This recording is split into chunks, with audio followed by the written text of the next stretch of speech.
بسم اللہ الرحمن الرحیم۔ قسط نمبر 430۔ ہر چیز مقدر ہو چکی ہے، محور سے ہٹی ہوئی چیز بے معنی ہو جاتی ہے، اللہ کی سنت تبدیل نہیں ہوتی۔ دعوتی کام اور اس کا اسلوب۔ الحمدللہ وحدہ والصلاة والسلام علی من لا نبی بعدہ، اما بعد۔ ہر چیز مقدر ہو چکی ہے، واللہ خلقکم وما تعملون، اور اللہ تعالی نے تمہیں پیدا کیا اور جو کچھ تم کرتے ہو وہ بھی پیدا کیا۔ جس طرح ہر چیز اپنے مقررہ مقام اور مقررہ حد میں رہ کر کام کرتی ہے تو اس کا 100% فائدہ حاصل ہوتا ہے، اسی طرح انسان بھی جس طرف چل پڑے اور وہ کام اس کو پسند آ گیا ہو اور بسہولت انجام دے رہا ہو تو اسے سمجھنا چاہیے کہ یہی میری قسمت ہے اور یہی میرے کام کی جگہ ہے اور اللہ نے مجھے اسی کام کے لیے چنا ہے۔ تنبیہ: دنیا جانتی ہے کہ مولانا ابراہیم صاحب دیولہ دامت برکاتہم مرکز نظام الدین میں کتنے حشاش بشاش دعوتی ذمہ داریوں کو نبھاتے رہے تھے اور امت مسلمہ کے لاکھوں افراد کو، علماء کو، پرانوں کو سب فائدہ ہو رہا تھا، صحت بھی درست چل رہی تھی اور ترقی ہی ترقی تھی، مگر 2 سالوں سے سب کچھ بدل گیا۔ علمی روحانی کیفیت وہ نہ رہی جو 2 سال پہلے تھی، عوام اور خواص کے دلوں میں وہ عظمت باقی نہ رہی۔ کل بلیک بین دارالعلوم میں علماء میں بیان فرمایا، امید تو یہ تھی کہ پریسٹن، بولٹن، بلیک بن کہ جہاں ہزاروں علماء بستے ہیں، مگر بیان میں صرف 200 کے قریب مجمع جمع ہوا، جبکہ مفتی فدا صاحب زید مجدہ کی پیدل جماعت نے ایک مختصر سا علماء کا جوڑ برمنگھم میں رکھا تو 200 سے زیادہ علماء جمع ہو گئے تھے۔ حضرت ابرار الحق صاحب ہردوئی والے رحمۃ اللہ علیہ، حضرت شاہ ابرار الحق صاحب رحمۃ اللہ علیہ نے مولانا رحمۃ اللہ علیہ اس وقت یہ مرکز نظام الدین چھوڑ کر چلے گئے تھے۔ میں اپنے مدرسے میں بیان کروایا، بیان بے نور پھیکا پھیلایا نہ ہوا۔ حضرت شاہ صاحب نے فرمایا، مولوی رحمۃ اللہ، ستارے اپنے محور سے ہٹ جاتے ہیں تو بے نور ہو جاتے ہیں، یعنی جب تم مرکز سے جڑے ہوئے تھے تو تمہارے بیانوں کی بات ہی کچھ اور تھی اور مرکز چھوڑ دی تو سب کچھ ختم ہو گیا۔ مولانا شبیر احمد عثمانی رحمۃ اللہ علیہ نے فرمایا، کوئی عالم دین بازار میں ٹھنڈے پانی کی سبیل لگا کر بیٹھ جائے، سب کو پلانا شروع کر دے، پانی، برف، شکر بھی اپنے پیسے سے لائے تو اسے اس کام کا ثواب نہیں ملے گا بلکہ گناہ ملے گا۔ عام آدمی اگر یہ کام کرے تو اس سے بڑا اجر و ثواب ہے، مگر عالم دین یہ کام کرے تو اس سے گناہ۔ یہ اس لیے کہ یہ مولوی لوگوں کو آخرت کا شربت پلا سکتا تھا، اسے اللہ نے اس کی صلاحیت دے رکھی تھی، مگر یہ اپنا اصل کام چھوڑ کر دنیا میں لگ گیا، آخرت میں اس سے باز پرس ہوگی کہ نالائق، کیا ہم نے علم دین تجھ کو اس لیے دیا تھا کہ تو دینی کام چھوڑ کر یہ کام کرے، جبکہ اس کام کے لیے دوسرے حضرات موجود تھے۔ جو کام ہم نے تیرے ذمے لگایا تھا، جس کی ہم نے تیرے اندر صلاحیت پیدا کی تھی، وہ کیوں نہ کیا؟ ماخوذ از کتاب مسجد کی عظمت، مصنف مفتی رشید احمد لدھیانوی رحمۃ اللہ علیہ۔ فتنے کے وقت مسلمانوں کی جماعت کے ساتھ رہنے کا حکم۔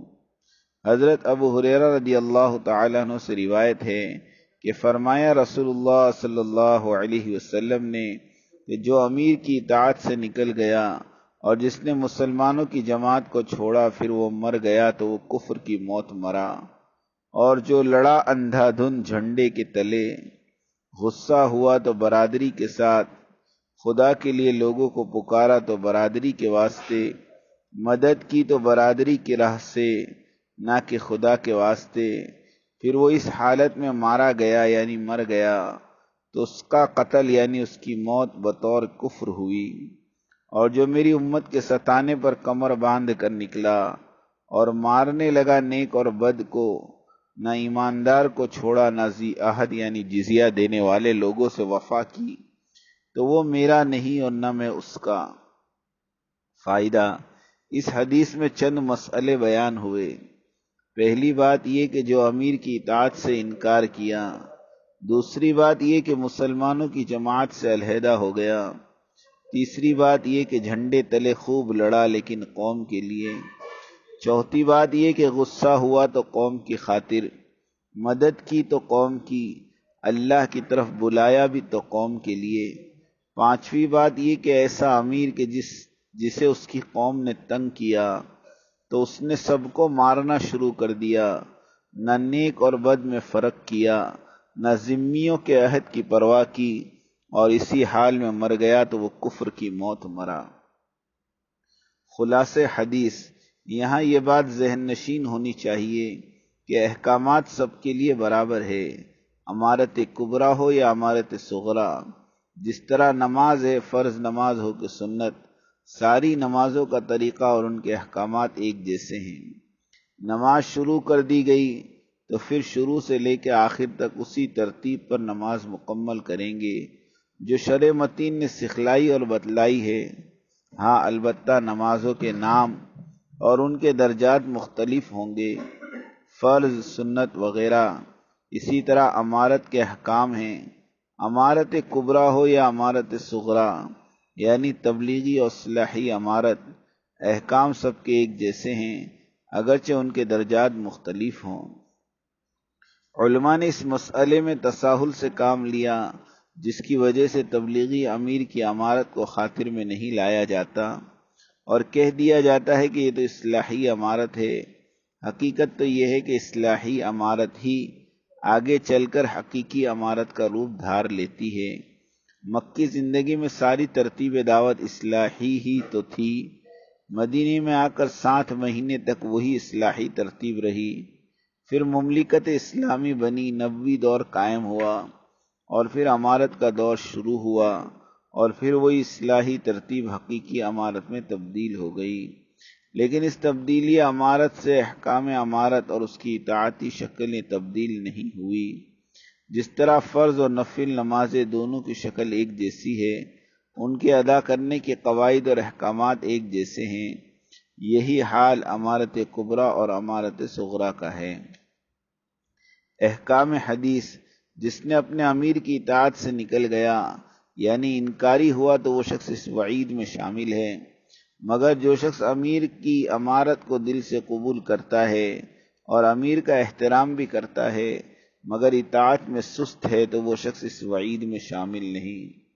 اور پھر مسلمانوں کی جماعت سے علیحدہ ہو گیا یعنی علیحدہ سے اپنا گروپ بنا لیا اور بغاوت کا اعلان کر دیا اور مسلمانوں کی صفوں میں دراڑیں ڈال دی، جو واقعتاً یہ سب شکلیں امت مسلمہ کے لیے فائدہ مند نہیں ہیں۔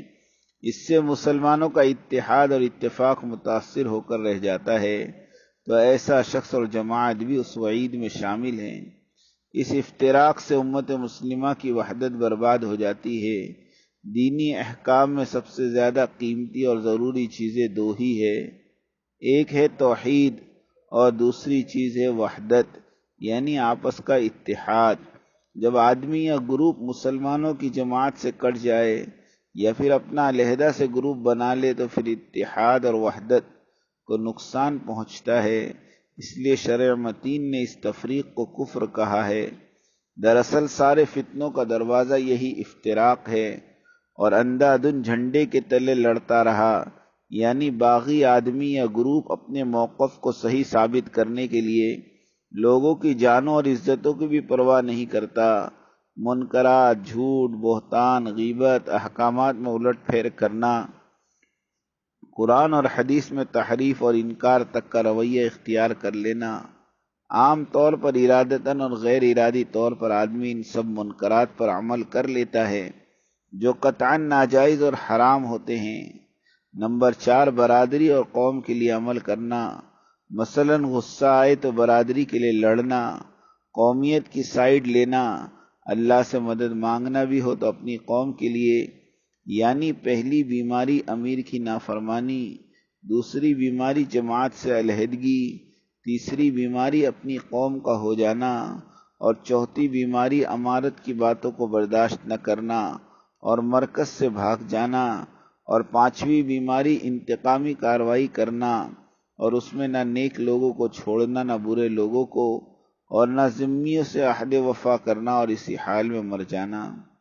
فتنہ خبیثہ پاکستانی سیاسی عالمی شورا پر یہ ساری باتیں اور ساری وعیدیں لاگو ہوتی ہیں۔ فتنہ خبیثہ پاکستانی عالمی شورا کے 95% کارکنان و متحرکین ایک ہی قوم یعنی گجرات سے تعلق رکھتے ہیں۔ فتنہ خبیثہ پاکستانی عالمی شورا کے مشورے اور بیانات، کیسٹس اور میسیجز گالی گلوچ، چغلی، غیبت، بہتان، جھوٹ، تحریف، قرآن اور حدیث کی تعویلات پر مبنی ہوتے ہیں۔ فتنہ خبیثہ کے علماء اور اراکین لمیٹڈ کمپنی کی طرح ہے، یعنی بعض مالدار گجراتی علی گڑھی اور بعض رائے گڑھ والے ہیں۔ مولانا ابراہیم صاحب دیولہ، احمد لاڈ، مولوی اسماعیل گودھرا، مولوی عبدالرحمن رویانہ، مولوی عثمان کاکوسی، مولوی یونس پالنپوری، مفتی جنید پالنپوری، مولوی سعید پٹیل، مولوی یوسف دوران، مولوی خورشید، مولوی فہیم وغیرہ، یعنی 100% متمول اور رؤوسہ افراد ہیں۔ اگر یہ پاکستانی فتنہ خبیثہ عالمی شورا حق پر ہوتی تو دنیا بھر کے ساری قوموں کے علماء اس پارٹی کے ساتھ ہوتے ہیں۔ اس لیے اس پارٹی کے لمیٹڈ کمپنی ہونے میں کوئی شک کی گنجائش نہیں، اور اسی طرح اس فتنے کے گمراہ ہونے کی اس سے بڑی دلیل کیا ہوگی کہ یہ محدود فرقہ ہے۔ تنبیہ: مذکورہ بالا حدیث کے بیان شدہ متن کا ایک ایک لفظ اور اس کی وعیدیں فتنہ خبیثہ پاکستانی سیاسی عالمی شورا والوں پر لاگو ہوتی ہے۔ فتنہ خبیثہ پاکستانی سیاسی عالمی شورا کے اشتہارات، بینرز، پمفلیٹس، لوگوں کو مرکز نظام الدین جانے سے روکنا، مساجد پر قبضہ کرنا وغیرہ وغیرہ، یہ سب غضب اور غصے سے متعلق باتیں ہیں جو حدیث بالا میں مذکور ہوئی۔ شورائیت جمہوریت ہے۔ اسلام اللہ رسول کے منظم کردہ نظام کو اسلام کہتے ہیں۔ شورائیت اور جمہوریت بندوں کی طرف سے منظم کردہ نظام کو شورائیت کہتے ہیں۔ جمہوریت شورائیت کی ابتدا ہوتے ہی لوگوں کا دین امارت سے گر کر تفرقہ میں مبتلا ہو جاتا ہے، اس لیے کہ امارت والے دین کا مرجع قرآن، حدیث، سیرت طیبہ ہوتے ہیں، یعنی اللہ، رسول اور اولو الامر یعنی امیر ہوتے ہیں۔ رسول کی غیر موجودگی میں اس کا نائب امیر ہوتا ہے، اس لیے رسول اللہ کریم صلی اللہ علیہ وسلم فرمایا، جس نے امیر کی مانی اس نے میری مانی، اور جس نے میری مانی اس نے اللہ کی مانی، اور جس نے امیر کی نہ مانی اس نے میری نہ مانی، اور جس نے میری نہ مانی اس نے اللہ کی نہ مانی۔ متفق علیہ۔ جمہوریت یعنی شرعیت۔ جمہوریت کا مرجع عوام کی اپنی ذاتی رائے اور ان کا اپنا نظریہ ہوتا ہے، اس لیے جمہوریت یعنی شرعیت کے فیصلے حق بات پر نہیں بلکہ عوام کی 2/3 اکثریت رائے پر کیے جاتے ہیں۔ اس لیے جمہوریت یعنی شرعیت میں کوئی امیر نہیں ہوتا، اس لیے کہ یہاں فیصلے عوام کرتی ہیں، امیر نہیں، اور جو شرعیت کا فیصل ہوتا ہے وہ اس بات کا پابند ہوتا ہے کہ فیصلے اکثریت کی رائے پر کریں۔ نظام امارت اللہ اور اس کے رسول کا وضع کردہ نظام ہے، اور شرعیت طواغیت کا وضع کردہ نظام ہے۔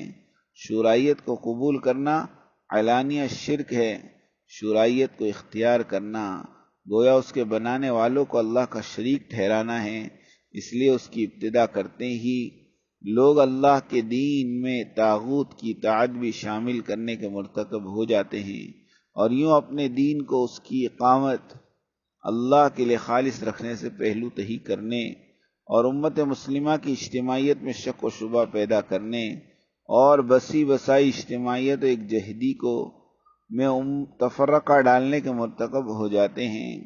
اسی خراب نظریے کی وجہ سے جمہوریت یعنی شرعیت ہر زمانے میں داغدار رہی ہے۔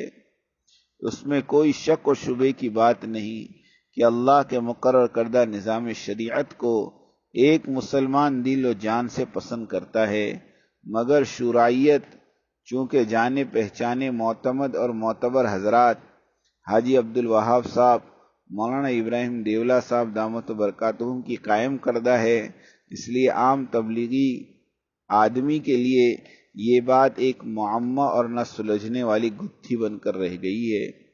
شریعت سب پر مقدم ہے، یہ بات روز روشن کی طرح عیاں ہے کہ نبی، صحابی، تابعی، ان سب پر اللہ کی طے کردہ شریعت مقدم ہے، اس لیے کہ بزرگ کی بزرگی اس کے نام، نسل اور رنگ پر موقوف نہیں، بلکہ اصل بزرگی دین اور شریعت کے حساب سے ہے۔ اگر بزرگ ہے مگر خلاف شریعت چلنا ہے اور فیصلے کرتا ہے تو اس کی بزرگی جاتی رہی، کیونکہ اب وہ حامی شریعت نہیں بلکہ باغی شریعت ہے۔ حاجی عبدالوہاب صاحب دامت برکاتہم میں اسلامی قوانین کی روح سے دو خامیاں موجود ہیں۔ ایک یہ کہ عالمی شورا ان کی مرضی سے بنی، اس کا ثبوت یہ ہے کہ ہر سال کے رائے ونڈ کے اجتماعات کا سارا نظام عالمی شورا کے حوالے کر دیا جاتا تھا۔ دوسری بڑی غلطی یہ ہے کہ ساری دنیا میں تبلیغ والے لڑ جھگڑ رہے ہیں مگر حاجی صاحب بالکل چپ ہیں۔ ان کی یہ دو خامیاں اس بات کی گواہ ہے کہ عالمی شورا کے وجود سے حاجی عبدالوہاب صاحب خوش ہیں، اس لیے کہ یہ فتنہ خبیثہ انہی کی مرضی سے وجود میں آیا ہے۔ ہم اس لیے دو ٹوک بات کہتے ہیں کہ آج بھی حاجی عبدالوہاب صاحب باقاعدہ بیان کرتے ہیں، اگر ان کے دل میں امت کا ذرہ برابر بھی درد ہو تو اپنا بیان میں محبت مجموع میں فرماتے کہ عالمی شورا غلط ہے، اس سے ساتھیوں میں پھوٹ پڑ گئی ہے، یہ سب بند کرو۔ حاجی صاحب کے ان دو جملوں سے اس وقت دنیا بھر سے فتنے ختم ہو جاتے۔ ہم دو آدمیوں کو اس سارے فتنے کا ذمہ دار مانتے ہیں، نمبر ایک حاجی عبدالوہاب صاحب اور نمبر دو مفتی ابوالقاسم صاحب دیوبند والے، اس لیے کہ حاجی صاحب نے فتنہ خبیثہ کی آگ سلگائی تو مفتی ابوالقاسم صاحب کے موقف نے اس آگ پر تیل چھڑکنے کا کام کیا اور امت مسلمہ کو اس آگ میں جل کر خاکستر ہو رہی ہے۔ ادھر نہ حاجی صاحب ہی اس فتنے کا رد کرتے ہیں اور نہ ہی ادھر مفتی صاحب اپنے فتووں کے منسوخ کرنے کا اعلان کرتے ہیں۔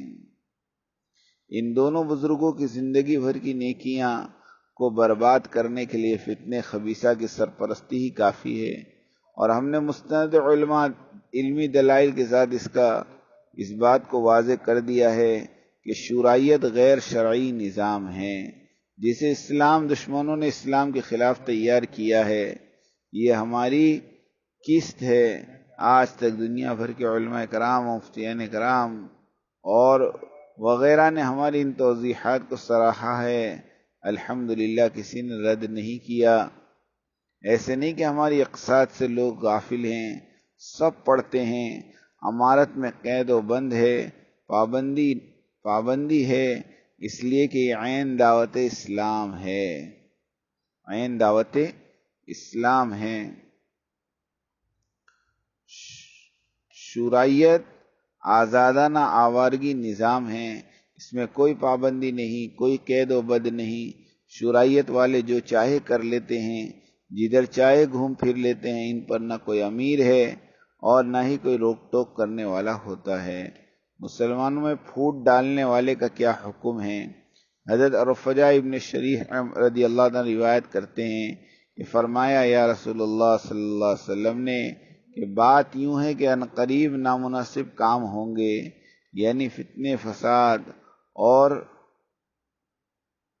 ہوں گے، سو جو چاہے کہ اس امت کی امامت اور ریاست جمی جمائی میں پھوٹ ڈالے تو مارو، اور اس کو تلوار سے کوئی کیوں نہ ہو۔ اس فرمان نبی پر غور فرمائیں، جو چاہے کہ اس امت کی جمی جمائی امارت اور ریاست میں پھوٹ ڈالے، یعنی جب مسلمانوں کو اپنا ایک امام اور امیر اور سردار موجود ہو اور اس کی زیر نگرانی سارے امور بخوبی انجام دیے جا رہے ہوں، تو پھر جو کوئی اس امیر سے اور اس کے اقتدار سے بغاوت کر بیٹھے تو اس باغی کو ختم کرنے کی بات کی جا رہی ہے۔ اس لیے کہ جماعت میں پھوٹ ڈالنا سخت گناہ ہے۔ سبھی جانتے ہیں کہ مرکز نظام الدین اور وہاں کی امارت اور دعوتی محنت کا نظام تقریباً 200 سال سے مسلسل بلا ناغہ چلا آ رہا ہے۔ ساری دنیا سے جماعتیں آتی ہے اور سارے ملکوں کو نظام الدین چاہتی ہے۔ اب اگر بیچ میں عالمی شورا اٹھتی ہے اور کہتی ہے کہ مرکز نظام الدین نہ جاؤ، وہاں کا سسٹم غلط ہے، فرمان نبوی کہے گا کہ اس طرح سے یہ عالمی شورا نہیں بلکہ عالمی فتنہ ہے، لہذا اسے ختم ہونا چاہیے۔ احادیث صحیحہ میں ہے کہ اگر مسلمانوں میں پھوٹ نہیں پڑتی تو کفر کبھی مسلمانوں پر غالب نہ ہوتا۔ اسلامی سزا دینا اسلامی مملکت کا کام ہے، عوام کا کام نہیں۔ عوام تو دعوت خیر دے سکتی ہے، سمجھا سکتی ہے، بس ہماری یہ قسطیں ایک عظیم اور مقدس مقصد کے لیے لکھی جاتی ہیں، اس لیے ہم کسی اور کے ذاتی اور انفرادی مسئلے میں پڑنا نہیں چاہتے۔ ساتھی ہم سے اس بات کی توقع بھی نہ رکھیں۔ ایک ساتھی بھی اگر تبلیغ سے بدظن ہو کر چلا جائے تو ہماری نیند اڑ جاتی ہے، ہم دعائیں مانگنے کی کوشش کرتے ہیں اور کہ اس کے دل سے یہ خلش دور ہو جائے۔ مثلاً بھائی جنید جمشید رحمۃ اللہ علیہ کی راہ راست پر آنے کے لیے مولانا طارق جمیل صاحب کا روزے رکھنا، دعا مانگنا، مگر اس وقت کروڑوں آدمی اس فتنہ خبیثہ کی وجہ سے لیت و لال میں پڑے ہوئے ہیں اور کسی کو ان کی بے بسی پر رحم نہیں آتا۔ صحیح حدیث میں ہے کہ جو امت مسلمہ کے مسائل میں دلچسپی نہ لے وہ ہم میں سے نہیں۔ ہم 100% حق کتاب اور سنت کی روشنی میں بیان کر رہے ہیں، مگر کسی کے کان پر کوئی جوں تک نہیں رینگتی۔ یاد رکھے حشر کے دن جواب دینا بھاری پڑ جائے گا۔ عالمی شورا ہے ہی غلط تو پھر اس کا ساتھ دینا اور اس کے خلاف نہ بولنا، اس طرح کی مداہنت سے کیا تم اللہ کو عاجز کر سکو گے؟ اللہ سے ڈرے، یہ کوئی پارٹی بازی نہیں ہے، یہ حق اور باطل کا معاملہ ہے۔ اللہ ہمیں سمجھ عطا فرمائیں۔ وآخر دعوانا ان الحمد للہ رب العالمین۔ السلام علیکم ورحمۃ اللہ وبرکاتہ۔ شبہات کے ازالے پیج کو سبسکرائب کریں اور بیل آئیکن دبائیں سب سے پہلے۔